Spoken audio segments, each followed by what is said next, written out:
Okay, and we're back. Back for another one. Alright, Dunkirk. Dunkirk is today's topic. Christopher Nolan. Christopher Nolan is back with another one, doing his thing the way that only Christopher Nolan knows how. It's a World War II epic.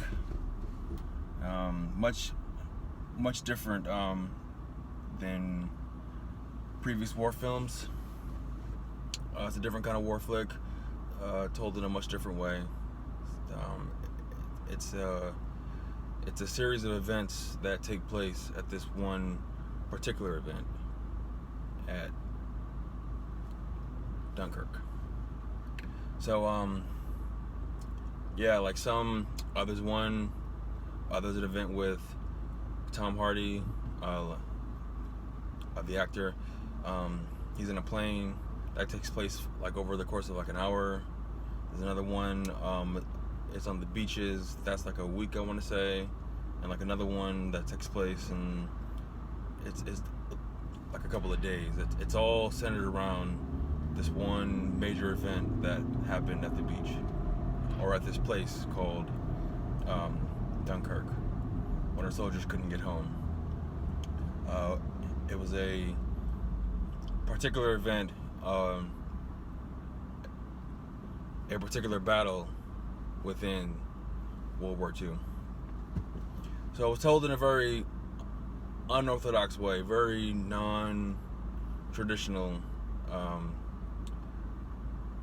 in the ways of storytelling, which is why it garnered a lot of praise, a lot of it gained a lot of favor from movie lovers and audiences everywhere. I think all the critics have it as the first slam dunk, surefire Oscar film, like the first definite film like to gain some awards attention this season. It's getting a lot of support. You know, a lot of people love it. All the critics worship it. I've heard nothing but good things about it, which had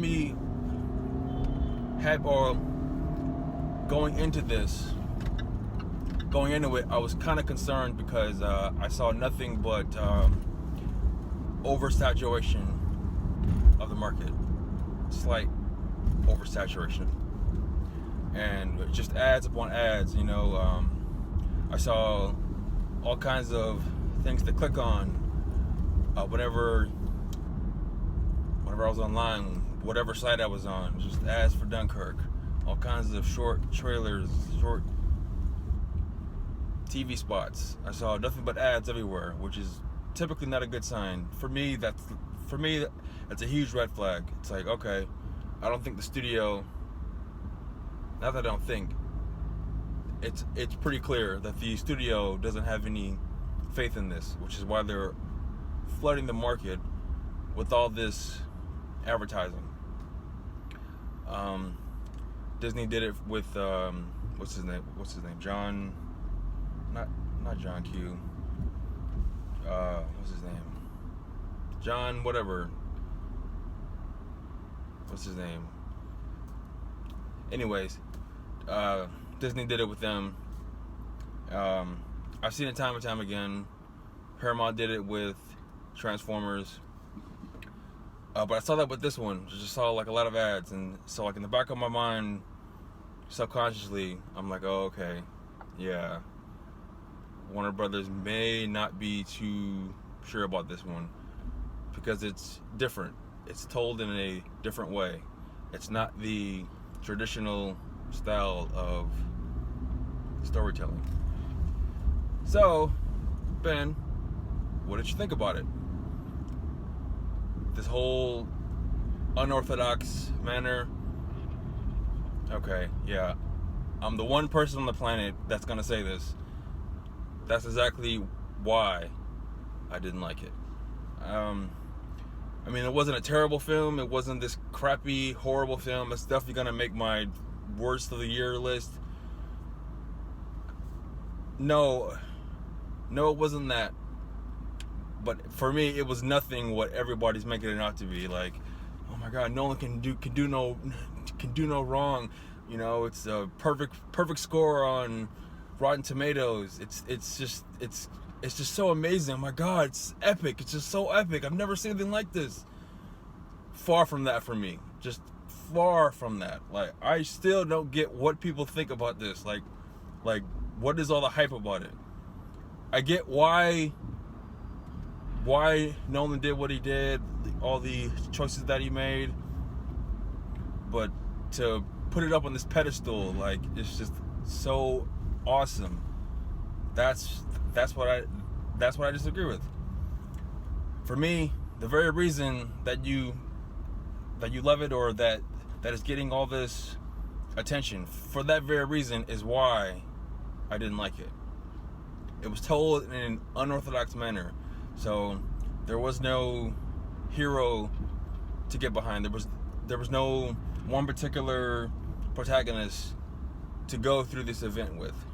So for me, the best way to describe it would be watching the Titanic sink, watching all the various events, like the old couple cuddling in bed as you can see the water coming up from underneath them, watching the band stop and then run, to try and save themselves, and they come back, because they know it's over, but they're gonna play into the end. Or watching the rich go first over the poor, and then watching Leonardo DiCaprio, get chained to a desk, and seeing Kate Winslet, having to go save them. It would be like watching all those events, but not going through this one major event through the eyes of Leonardo DiCaprio and Kate Winslet.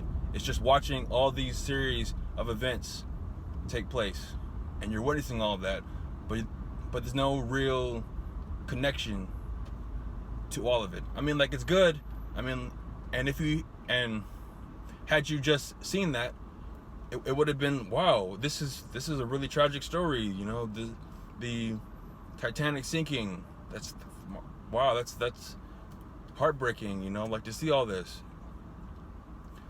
But for me, there would have been no real connection to it. I mean, like, I see why you would like it. I see why you would love it, seeing all these tragic events take place. But for me, like, it worked much more had I gone through it with a traditional protagonist. So like last year's World War II movie, Hacksaw Ridge, which Mel Gibson did a brilliant job on. Even that one, with all of its setup, it was still in that traditional manner, so I could experience this and grasp onto this event. These two major battles within World War II. Going through that through our hero, Andrew Garfield. And even though all the setup was a very Hallmark Channel, almost Lifetime channel, even though it was in that realm, it still kind of got me ready for these two major epic war, almost two of the greatest war sequences I've ever witnessed. Even though the build-up and setup for it was very Hallmark Channel, it still got me ready and prepared me for it. So here we are with Dunkirk. Christopher Nolan says, no, screw all that. I'm going to be different. And I'm going to just show you all these, well, not all of these, but, like a series of different events. And it's all going to be epic. And it's all going to be great. And and it's going to blow your mind, because hey, look how different it is, and that's gonna be it, and everybody loves it and everybody worships it because it's so different, just like Inception. And just like Inception, I did not buy that. I need to be held or led properly. I need to be developed properly so I can enjoy this experience, this story, this world that you're leading me into. Like, I need to be properly led into it.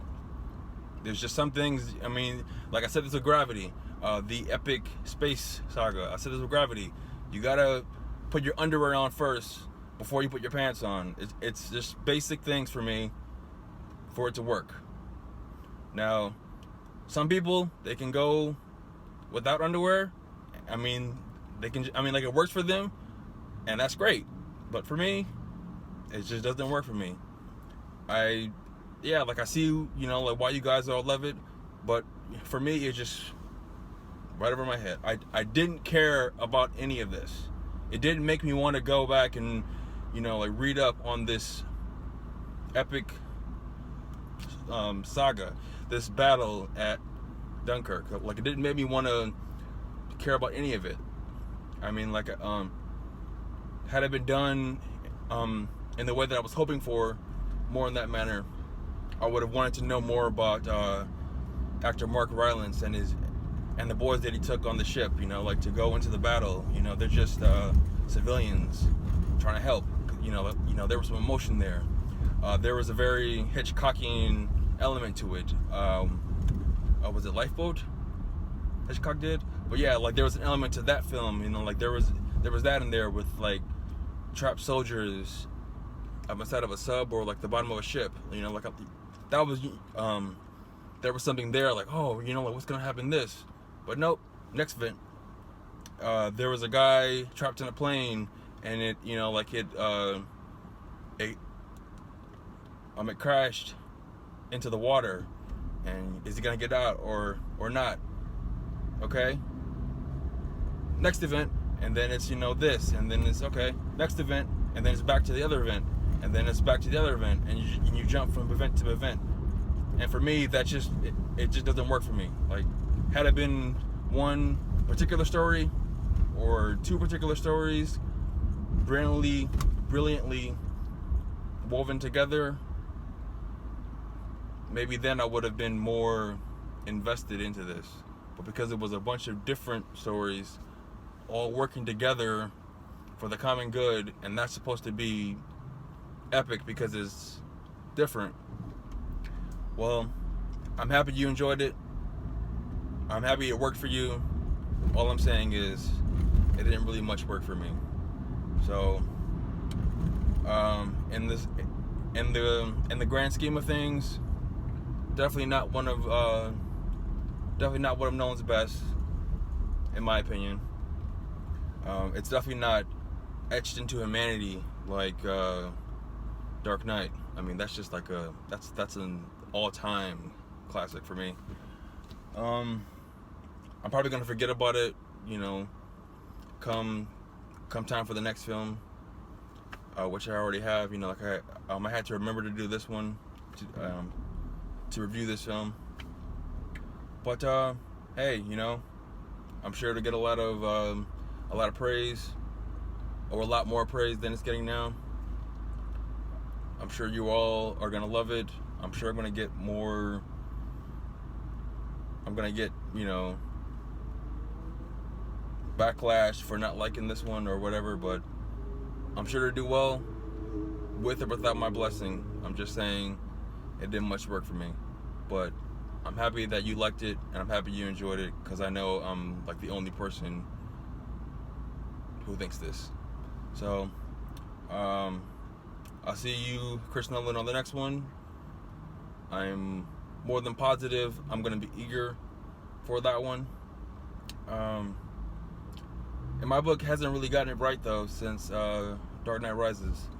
I liked Interstellar, but I wasn't, I didn't go home and download the soundtrack and make it a part of my life, like I did like I did with Dark Knight and The Prestige, which was classic.